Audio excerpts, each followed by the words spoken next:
the act which we are going to talk, like somebody mentioned about Vishaka guidelines. You mentioned about that about, but we must forget all those people in this room. Vishaka guidelines is now a thing of the past. What is now is this law which is called sexual harassment of women at the workplace.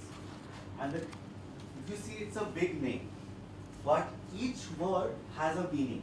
So first it says of women at the workplace.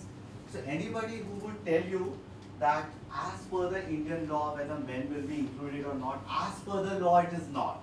But you could have a policy which will include, gender neutral policy which will include, but as per the law, if you are asking, if somebody says, the law clearly says it is of women at workplace, and the three words are prevention, prohibition and redressal.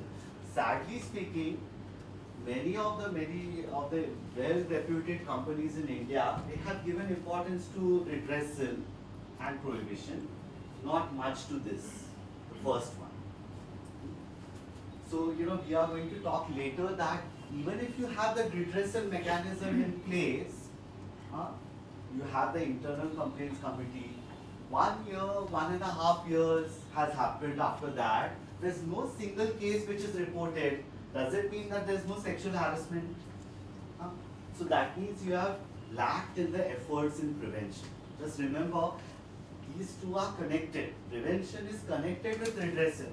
So you might say that I have not got any case, everything is fine, we have a mechanism, we have the experts on the committee, all that.